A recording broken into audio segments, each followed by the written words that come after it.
I'm walking along what was once an ancient coastal path here in North Norfolk. The Wash is just over there somewhere. And 1900 years ago, all of this would have been beach and it would have been full of Romans. But they wouldn't have been working on their tans. They'd have been emptying the cargo boats, which supplied a massive fort, which was over there somewhere. This fort was called Brancaster. But we don't know how much of it survives, what it originally looked like, and whether it was one of the key outposts of the Roman Empire. It is an incredible structure. We can see the wall exactly as it was put up by the Romans, what, 2,000 years ago. We're stretched to the limit coping with all the finds. Oh, lovely. Fantastic. And astonished by the images from underground. It's a very big site we're going to dig this week, over 20 acres. So can we uncover the story of 250 years of Roman occupation here at Brancaster in just 3 days? Who knows?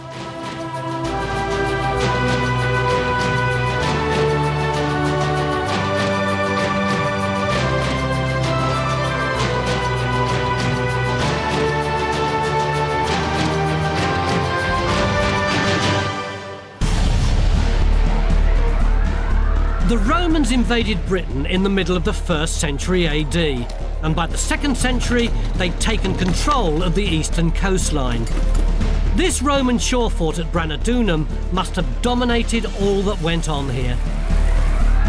What's brought us to this National Trust site are these aerial photos, which show strange crop marks in 3 fields across the site. They're tantalising clues to the size and scale of the lost Roman fort and town that are just waiting to be discovered. Roman Brancaster could even have been bigger than modern-day Brancaster. But if it is as huge as it looks, why was it built in this far-flung corner of Norfolk? And what exactly was here? Time Team's Francis Pryor is itching to get started. A lovely summer's day in a grassy meadow. Well, we're not on holiday, Tony. No, that's true. Yeah, it is a lovely grassy meadow, but it's also a Roman fort.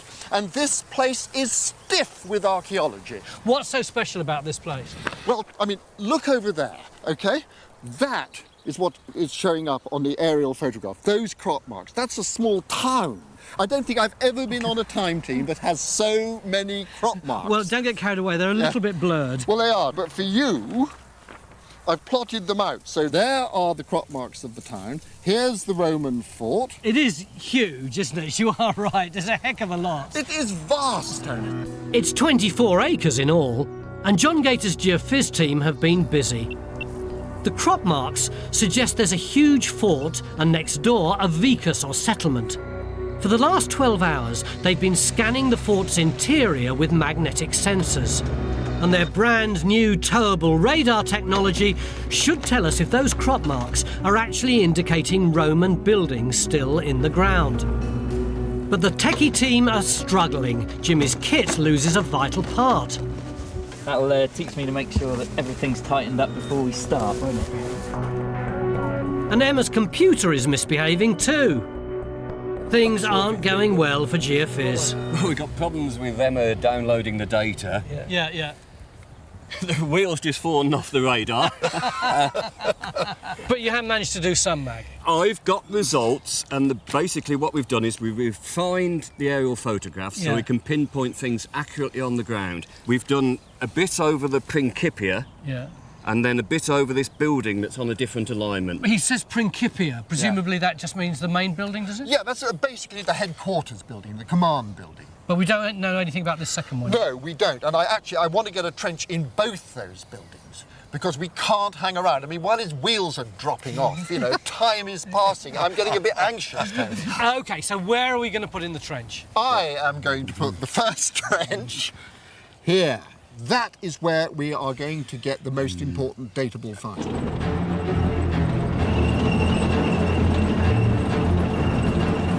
While the Geophys team refocus their efforts, Phil takes command of the Principia trench, which in no time delivers the telltale sign of Roman daily life.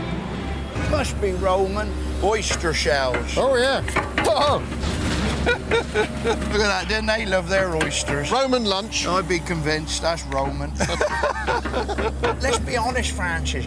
Oysters are the sort of thing that would get really, really worked and churned and broken up in a plough soil. Yeah. These are surviving.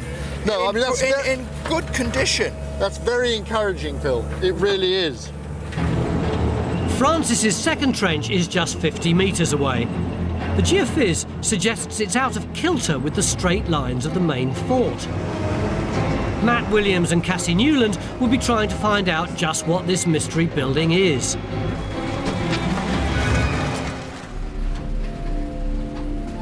The fort here has been known about for centuries. It was built by the Romans to defend Britain against marauding Saxons coming over the North Sea. But was Branadunum's purpose purely defensive? David Gurney has studied Roman sites all over Norfolk and has got some intriguing ideas about this particular shore fort. Ever anybody talks about a Roman fort, I think of something that's crammed full of soldiers who leap out whenever there's anyone charging across the country and then nip back into the fort again. Is that the kind of thing that we're talking about? I think at Branadunum it's more complicated than that. I think it possibly starts off with some trading and then it may become more defensive, with a more military function, and then towards the end, again, possibly more trading. You said shore forts, so does that mean there was more than one? Oh yes, if we've got a map here of the 11 forts. So we've got Branadunum up there at the north end by the Wash, and then we've got 11 forts around the coast, ending up with Portchester down by the Isle of Wight. So we do know that whatever Branadunum's function was, it was part of an overall strategy. This is the Roman military having a very serious attempt to defend the coast of Britain and possibly doing this trading stuff as well.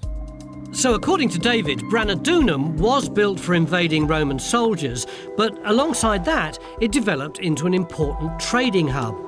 Probably importing supplies they could trade locally for goods they could export. We're hoping that Dig will shed more light on this dual role. Inside the fort walls, Phil's excavating the larger of the two buildings, which is the HQ, or Principia. We know it was stone-built because there's an account of a clergyman who in the 1800s was robbing stone from here to extend his nearby mansion. He even dug and took stone from below the ground. I was a bit worried that everything would have been nicked by the robbing reverend. I'm pretty sure he wouldn't have taken everything. I'm sure he'd have left something for us. The team have hit a layer of material that looks like a Roman demolition dump. Yo! But amongst this, Tracy's found a real surprise. Hold your paw out. There you go. Oh, wow. Told you. That is really nice, isn't it, eh? It's gorgeous, isn't it? It looks like a dice, isn't it? It's got rather more than the requisite number of dots. It has. 3, 6, 9 dots there, 3 dots there. Cross on the back. Cross on there. That is rather splendid. It's beautiful, isn't it? Just 3 hours into our dig and finds are coming out of both trenches. The pottery Ian's found was made in Britain for the Romans who lived here. I reckon looking at that rim, it's got to be more like second, third, probably more likely third actually. Fantastic. And in Phil's trench, they're now digging through the layer of rubble from when the building was demolished. And that too is full of surprises. With such a wealth of artefacts coming out of the ground, we've brought in the British Museum's Roman finds expert, Philippa Walton.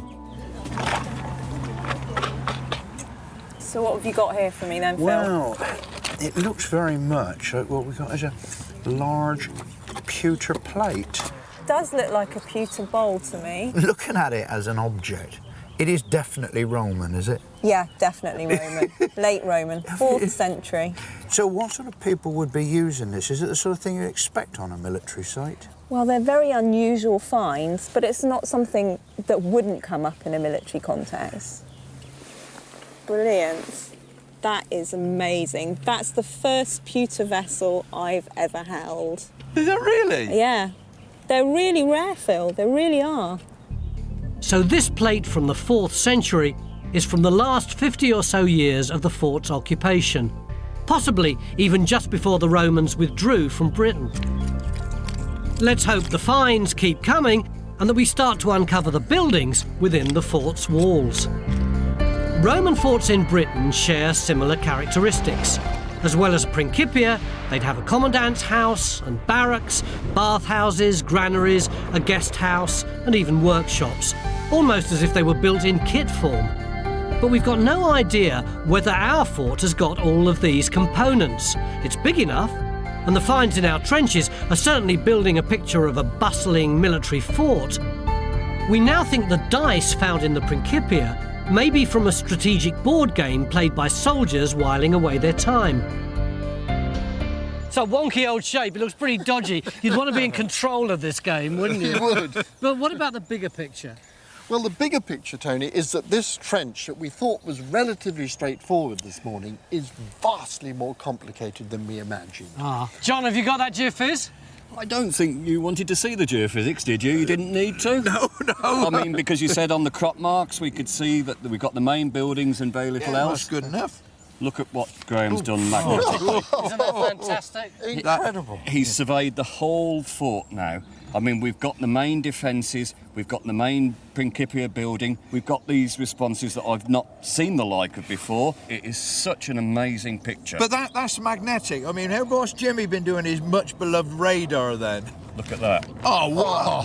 There's clear picture, the Principia. That's not radar, is it? That is the radar over the main building. So we've got rooms over the main building which no one's ever seen before. Now you say there's rooms there that we haven't seen before. I think that we can actually see these walls appearing in the bottom of our trench. And look, over here you've got the Principia, of course, and then look at that. I mean, I think that could be a granary. I mean, over here we might have the gatehouse and these buildings along here. You've got a heck of a lot of choices available to you tomorrow, haven't you? No, it's really worrying, Tony, because I think these decisions are actually going to be very important. I mean, you know, what we decide tomorrow is going to be important for another 50 years, you know, and it's going to sort out the dating.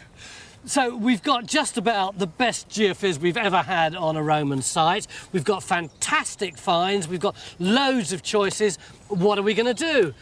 I think there's going to be a lot of thinking tonight at the hotel, not just drinking.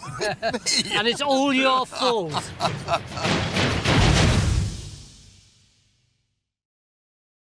If you're enjoying this episode, you can help us tell more fascinating stories like this one. It's your support that makes our coverage possible.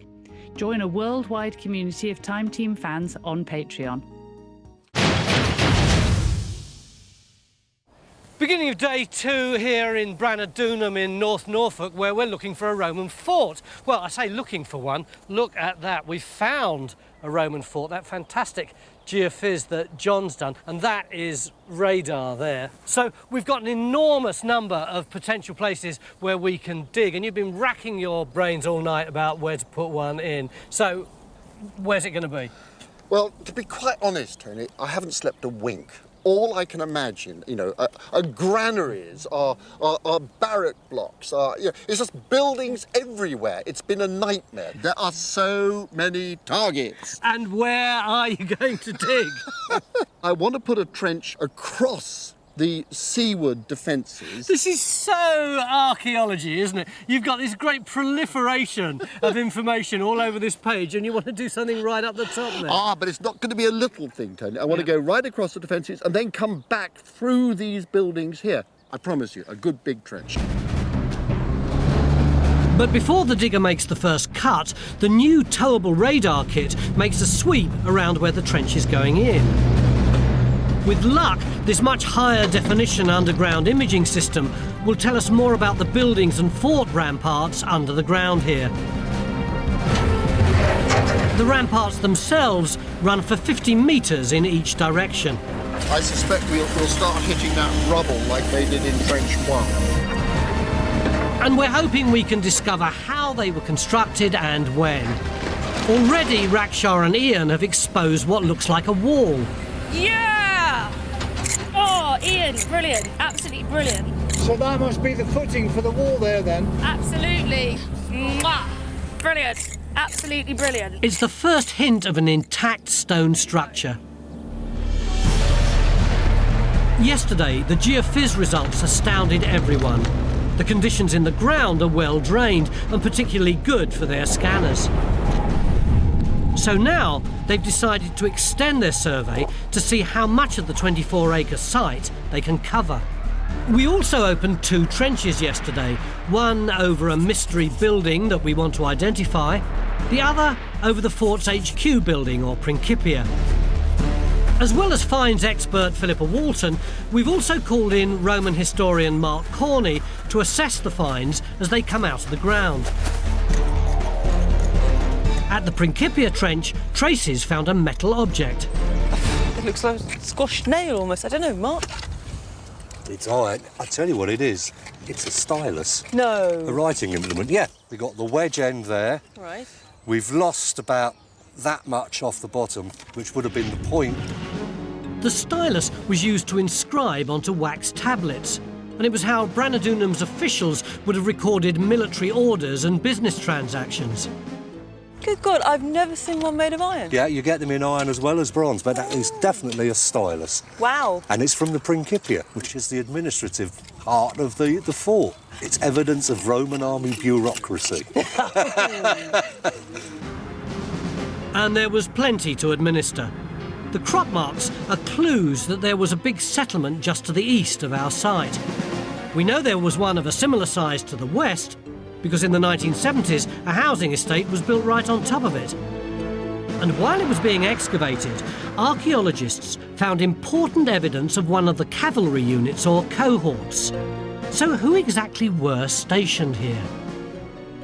We're very fortunate, actually. We've got the names of 2 military units, which are probably the only 2 that were here. We've got from earlier excavations these stamped bricks, and they give us the name of the unit.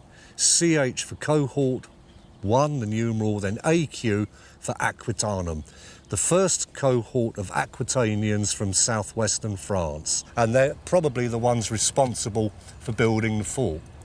By the 4th century AD, we've got this lovely document, the Notitia Dignitatum, and it tells us that we've got a cavalry regiment of Dalmatians. So that's from the modern-day Adriatic coast, what used to be Yugoslavia. It's a real cosmopolitan empire. So it wasn't just soldiers from Rome. There were units from other ethnic groups that had been swallowed up by the expansion of the Roman Empire. Mark thinks that at one time there were 500 soldiers here. And in the Principia trench, they're uncovering finds that tell us more about those who were here 1900 years ago, including something crucial for any well-dressed Roman soldier. Oh, what you got there? Oh, that's rather nice, isn't it? Well, I don't know what it is, but I know somebody who might. Philippa? What have you found now then, Well, it's Phil? not what I found, it's what Angus has just found. Oh, wow, that's nice. What it is, it's a strap end. So if belt fitting, it would strengthen your belt. It's the bit that goes on there then. But a bit of a slimmer one. Well, that's right, but as for a slimmer person, I suppose. Yes, maybe. I don't like to keep on harping on about it, but is it the sort of thing you'd expect to find on a Roman fort? Definitely, this is something a soldier might have worn. Go and find a soldier. Yeah. Yes. Well, you never know, do you? Keep digging. Yeah.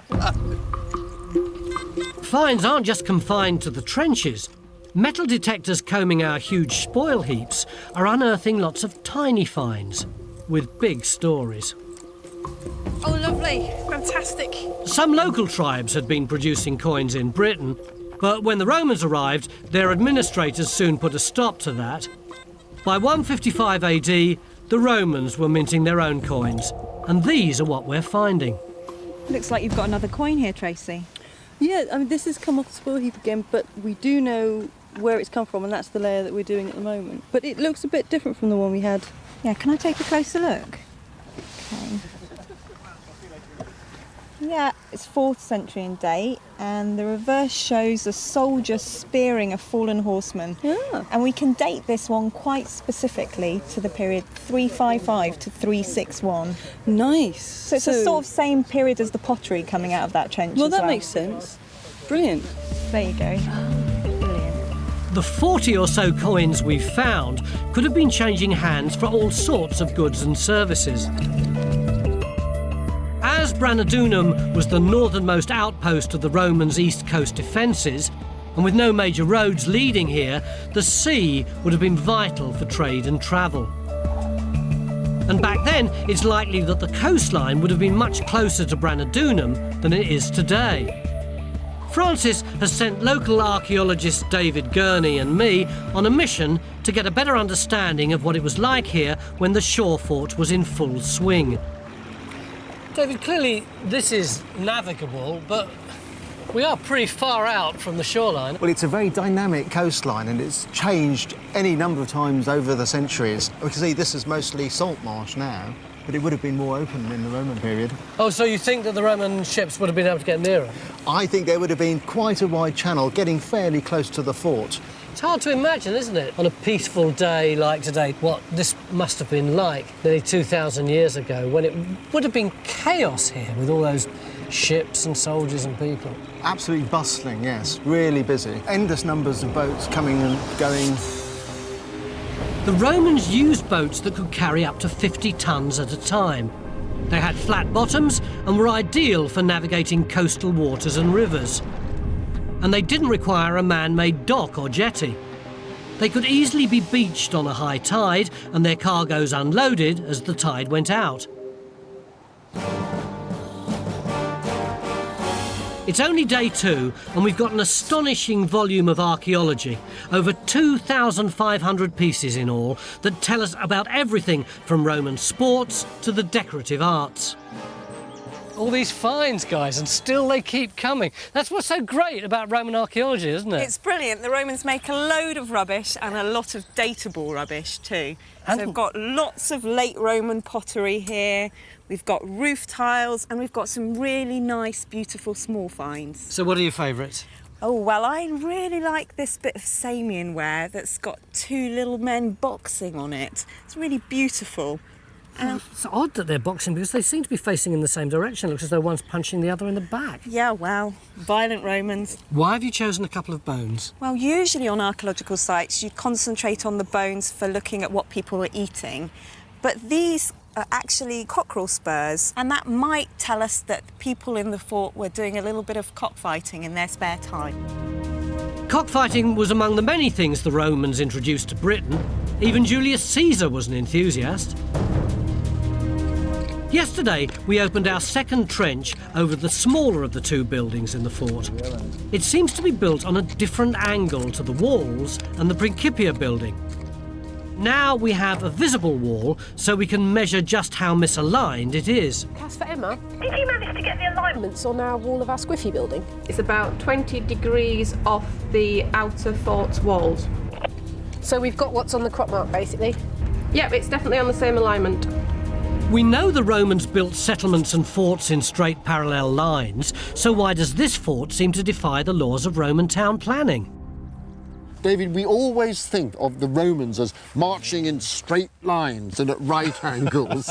Yeah. And in Trench 2, it looks like the building isn't lined up on the fort. What do you think that means? Well, you're quite right. We've got straight lines, but they're not all in the same degree of straightness, as it were.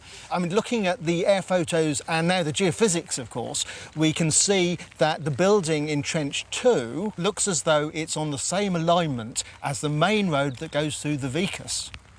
And therefore, it raises the question as to whether or not it's an earlier building than the fort we've seen in Trench 1. So does that make sense to you, Mark? On one hand, it does. However, some of the other big shore forts in Britain, like Richborough and Lymm in Kent, you do get contemporary buildings which are misaligned to the fort defences. So, you know, pay your money, you take your choice, really. Some of the stone rubble coming out of the trenches could help us begin to paint a picture of what the fort's walls might have looked like. This is the grey stone that the buildings are made out of. Over the centuries, the fort's stonework was systematically removed by robbers. It was such a high-quality building stone that it was reused in buildings that can still be seen in Brancaster today. But that wasn't the first time this stone was relocated. It's been discovered that this cast stone or grey stone is unique to a quarry at Castle Rising. And it's now believed that the stone was transported 25 miles by sea to Branadunum. And that would have involved well over 500 boatloads just to get the stone to site. In the trench spanning the ramparts, they can finally see the foundations of the fort's huge defences. Now, Matt, Mark and David are piecing together just how Branadunum's ramparts were built. So we've got a nice wide foundation here, about 10 foot wide, which is about right. How far down does it go? Well, just below you there, it's at least 3 courses, so maybe, 30 centimetres or so. And is that a bit of grey stone right at the bottom? Right at the very bottom. It looks like there's a little piece left, which means, they didn't manage to get it all out. So if that grey stone is in situ, what we're actually seeing here is the robbed face of the wall. Yeah, so this would have actually been the face out this way. So yeah. this stuff is what's left of what came off that surface. Can you imagine what it would have looked like, built from that freshly quarried, very pale grey white stone, perhaps 5-6 metres high, and, when viewed from offshore, it's going to dominate this skyline.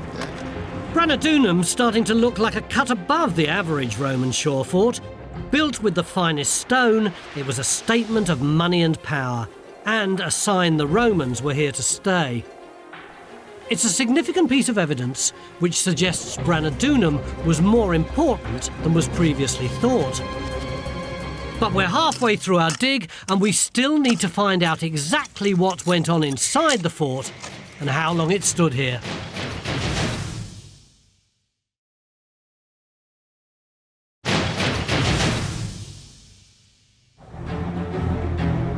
We're here at Branadunum, digging a Roman site on the Norfolk coast. We've just a day and a half left to discover the extent of the buildings inside the fort. We could be on the brink of uncovering one of the most impressive shore forts on Britain's east coast. So far, the Geophys team have had such a success that they're now attempting to scan the entire site. We want to find the earliest version of the fort and what other buildings might be hidden here. John's latest results over the fort's HQ, or Principia, not only show that it was a huge building 40 metres across, but also suggest there could be a chamber below the ground floor. So that's the detailed radar plot. Oh, I like it.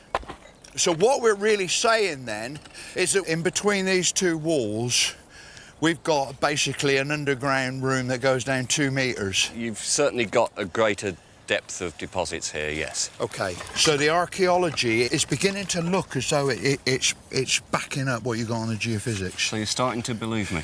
No, absolutely. I never doubted you for one moment, John. There's a chance that the chamber could be undisturbed, unlike much of the site, which over the centuries has been ravaged by stone robbers who've removed most of the fort's stonework. Geophys have also been surveying in the field to the north, where the crop marks that we've highlighted are less distinct. This could be the site of a much earlier fort, where the first Romans landed their boats and established a base. But do these Geophys results reveal anything new? Well, look, these are the latest results. I mean, we've got a complex of ditches, road systems coming across. If I didn't know better, I'd have said we've got a fort. Where is it? Well, there's our main fort, and that's the field to the north. You've got to put something in there, haven't you? Absolutely, Tony. What's worrying me is that we've got a little bit of today left, and then it's just tomorrow. I mean, that's a tall order. We'll really have to get cracking. But you want to go for it? Oh, yeah.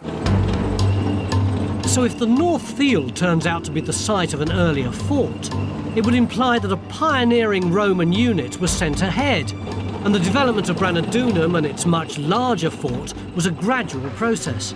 OK, in. Top off. It's 20 years since Francis and his old comrade David Gurney dug trenches together. We need to get into that ditch. We do. I'll get my shovel and I've got my trowel. There's my trowel. I'm ready to go.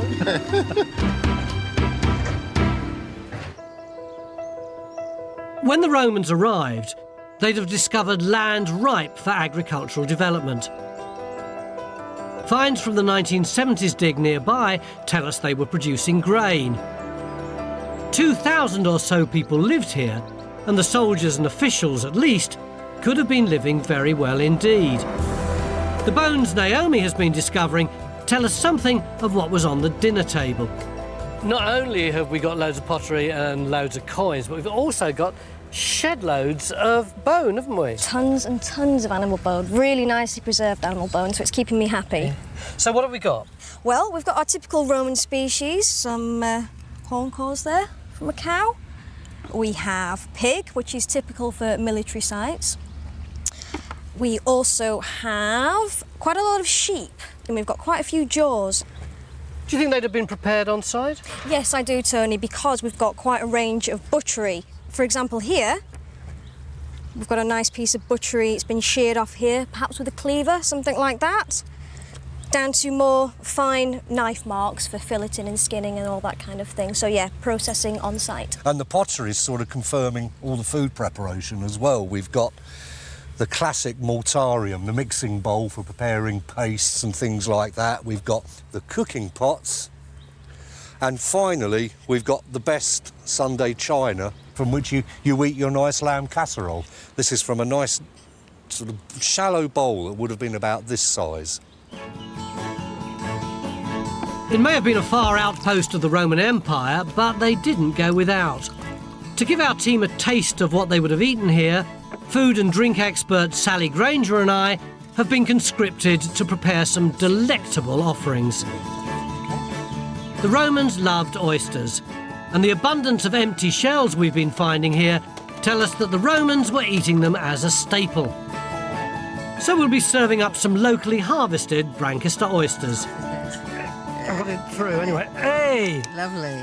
Oh, don't they look juicy? Complete with a favourite accompaniment, a sauce made from rotted, fermented, oily fish called garum, imported from the Mediterranean. It's black. It's pitch black. There's no light penetrating that at all. Now we're going to try some of this with a raw oyster. It smells like the fertiliser that my dad used to put on the garden in the 1950s. Our pig bone discovery tells us that some of Branadunum's residents were well-to-do, because to the Romans, pork was a delicacy. So we've prepared some pork kebabs, spiced with coriander and cumin, which arrived here by boat from all over the Roman Empire, along with exotic oils and favourite wines. Good smell, isn't it? While we crack on with the cooking, time's running out for the team looking for a possible earlier fort in the field nearest to the sea. But Ian makes an all-important end-of-day find. Hi, David. Hi. Well, we've got some, finally got a few little bits of pot down there. But it doesn't look Roman to me. Wow, look at these.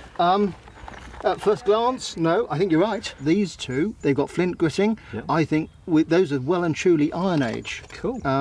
Possibly 1st, 2nd century BC. Right. And this one, that looks a little bit later. So I'd place that sort of 1st century BC, possibly just into the AD. Where were these from? Well, they're from this lower fill down here in the ditch, but there's no sign of any Roman in this ditch at all. No, no. That's not bad going. So is this enclosure going to be Iron Age? We will find out tomorrow. This pottery predates the Roman invasion. But before any history books are rewritten, they'll need more evidence from the trench if they're going to challenge the theory that there was an earlier Roman fort on this part of the site. Roman dinner is ready. Now it's the end of day and time for kebabs Roman style. But this lot are more interested in a Branadunum brew. Romans actually have beer. Oh, I should hope so. Weren't they a bit posh for that, though? Wasn't it a bit of a wine thing? No, of course they weren't. There were working-class Romans who would have drunk beer as well. I think the officers would probably have drunk wine. Then in that case... No, no! God, you're really gripping that! Next, the oysters. Posh nosh for us. Thank you very much. But here in Roman times, they were foraged and freely available. Well, I guess when the Romans came here, they must have been absolutely... They fell on their feet, yeah. They I must think have we been might so have happy. discovered why the fort is here. Yeah. We've unearthed loads of finds, but we're after the story of how Branadunum evolved, and we've got just one day left, with, I suspect, hangovers in the offing. Join a thriving worldwide community of Time Team fans on Patreon. This will enable us to continue expanding the Time Team world. Enjoy front row seats for the greatest show on Earth and under it.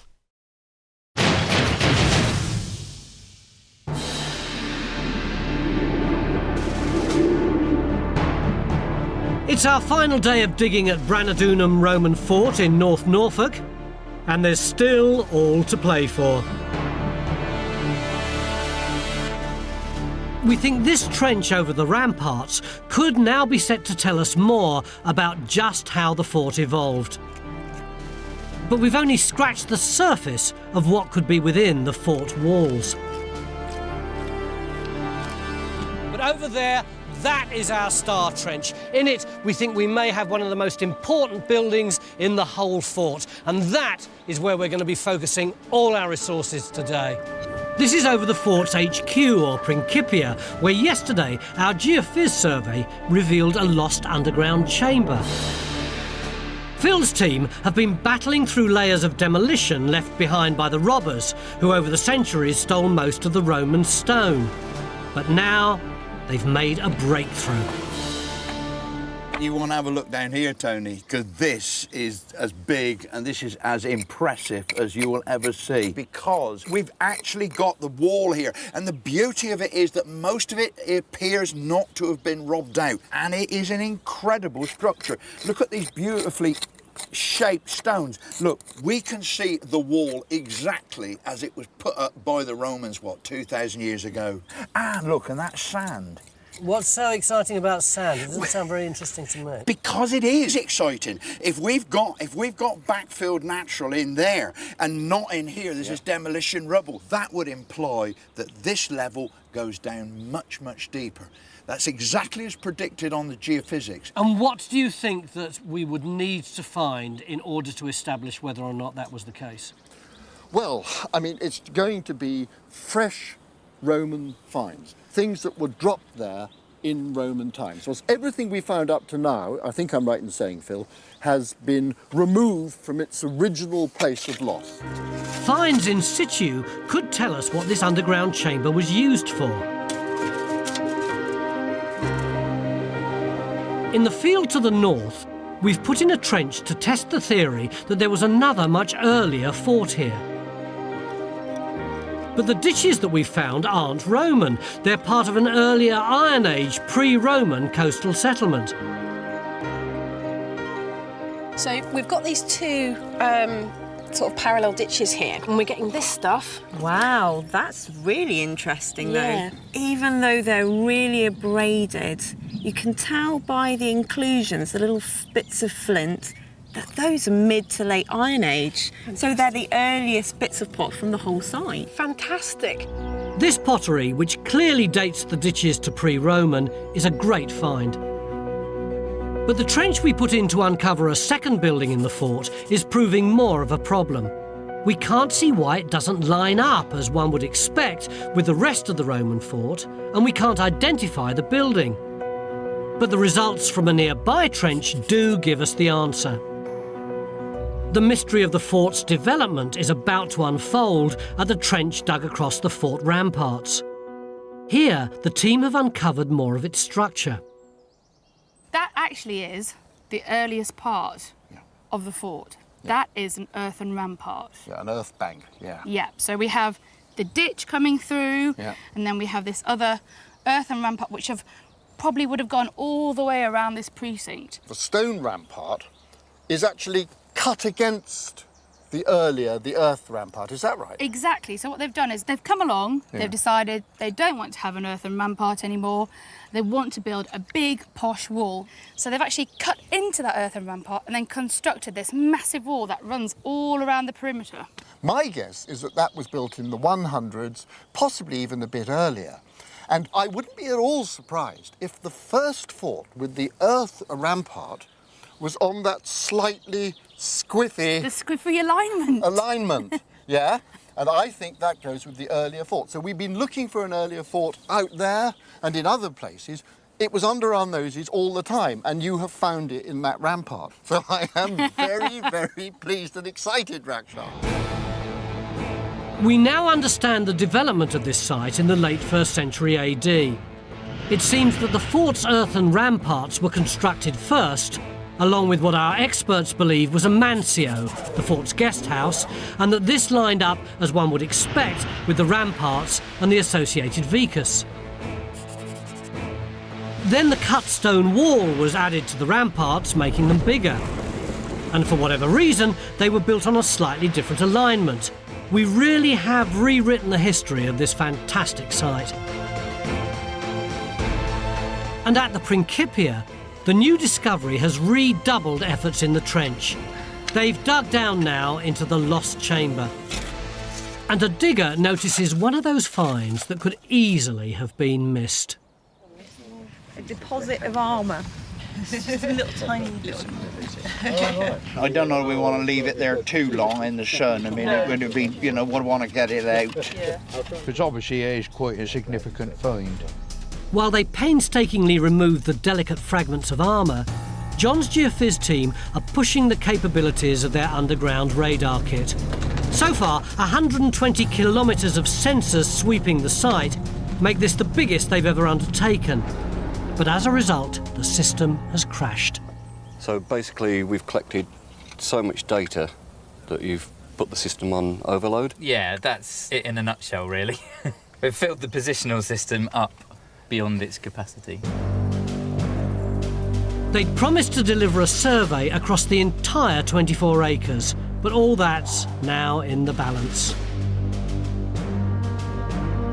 Back at Phil's trench, the tiny pieces of Roman armour are out of the ground.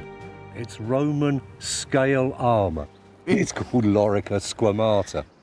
If you look carefully, what we've got here are some tongue-shaped pieces of bronze riveted together, and if you look carefully there, you can actually see one of the little rivets still. And they'd be then attached to like a thick, stiffened leather or linen jerkin. Ah, so that's not just the armour itself? No, that's just the outermost layer. But it also allows a lot more flexibility and movement, and it's typical of the 3rd century onwards, particularly for cavalry regiments. It's all right, that's what we got here then? That's right, we know of at least 2 cavalry regiments, one from Aquitaine and one from Dalmatia. It is amazing. I mean, not only are we beginning to get in this trench now a feel about the building itself, we've now got a sense of what the people who were in that building really look like. Yeah, lovely find.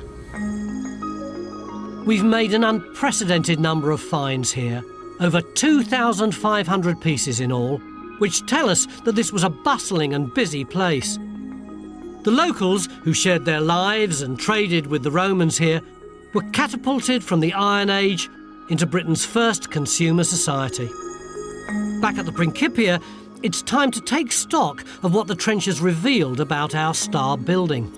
What we've got are the foundations of the Principia building itself. And when I mean the foundations, these really are the foundations. You can see it down there. They are massive. They're about 1 metre across. If you look at that end section, do you see that grey, that whitish stuff? Yeah. That's the floor level of the underground room. So the foundations themselves go below that. But I mean, that looks like proper dressed stone. You're not on the sort of rubble layer at the bottom. That is proper wall. That is all below ground level. If they put that amount of care and attention into the foundations, just think how big that would have gone up there. It would have been absolutely colossal. The Principia would have impressed all those who saw it. And around its central courtyard, there would have been dozens of offices from where Branadunum's officials and administrators worked. At the 59th minute, the Geophys team have completed their epic task of surveying the whole site. Even their troublesome radar survey has come up trumps. Up until now, we've only been able to identify 2 buildings within the fort's walls. OK, so this is basically a 40-metre wide transect right across the interior of the fort. So it's going to go through the time slices and see if you can spot anything. Good. Just a bit. These images are an archaeologist's dream come true. I mean, if you look carefully, somewhere here you can see actually a couple of lines of colonnades. Oh, look, stop. I mean, that is a massive stone structure. And are those buttresses up against that wall? Yes, definitely. I don't think there's any doubt that's a storeroom or granary.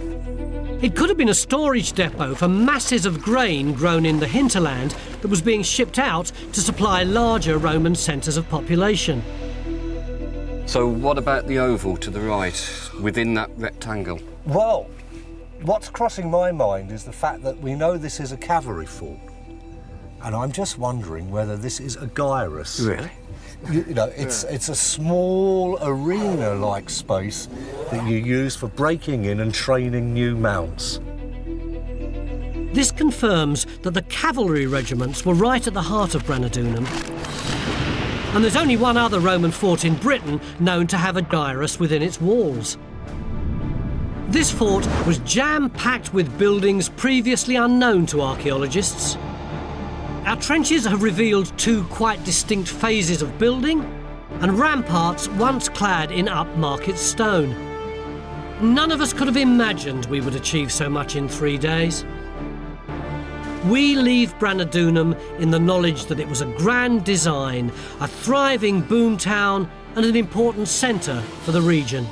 Given that we've had such a triumph over in that field, you might wonder why we're finishing here in front of this trench, which is probably the least glitzy of them all. Well, the answer is because this trench has transformed people's thinking about this site. Up till now, it was assumed that in this field there was a smaller, earlier Roman fort. We now know that isn't true. What we've got here is an Iron Age site, the people who lived here before the Romans, the people who one day looked up and saw sailing across the sea towards them the Roman ships, and from then on their lives were never the same again.